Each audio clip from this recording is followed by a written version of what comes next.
Hey, good morning, guys. I happened to stumble upon this video. Um, Invest in Tesla 4-month review using margin. I'm gonna subscribe and like.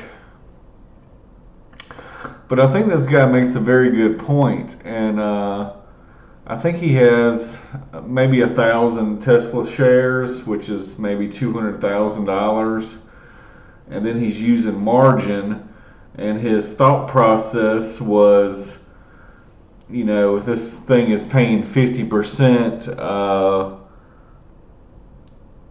return and dividends, which I mean, I said from the beginning it sounds crazy, but and I personally don't like it, but if you can borrow at say 8% margin and you're getting 50%, you're still making 40 some percent. But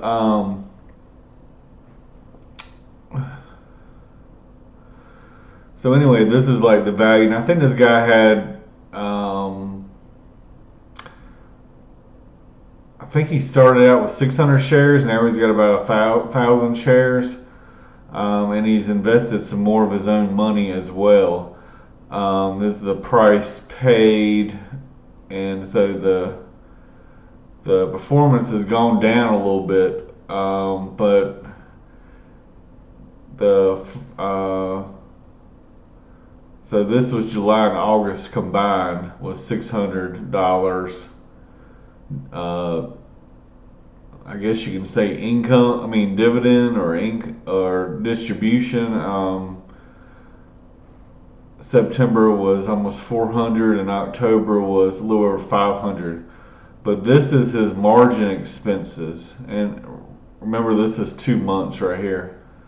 And I think the margin daily expense might be almost close to $2, like $1.77 maybe. But this is the main point that I wanted to make, was a lot of people do not realize.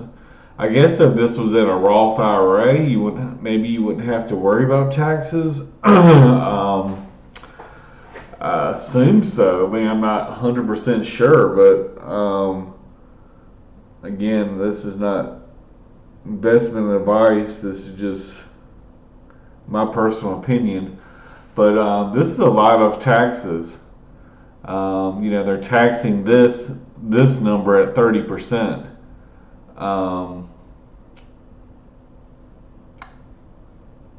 But he's adding this as well. I mean, he's got to pay this as well.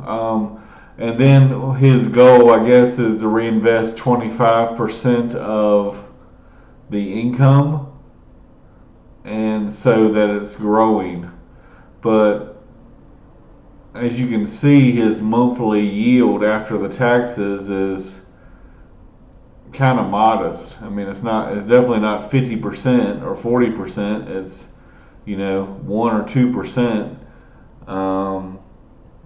Even stretching that out a 12-month, through 12 months, would definitely not be 50%. Um,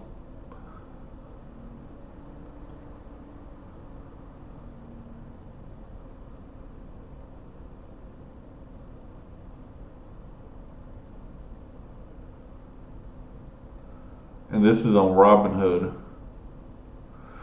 But as you can see, he has 800 and some Tesla shares, and then he has 964 of this other, TSLY or whatever the hell you want to call it.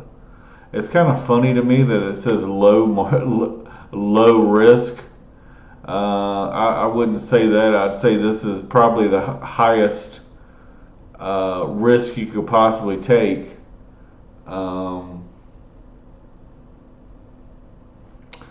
But it just shows the market value, his average cost, total return.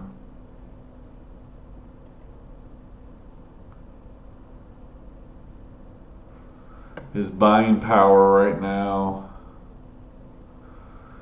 So this is the next yield max, plus $500.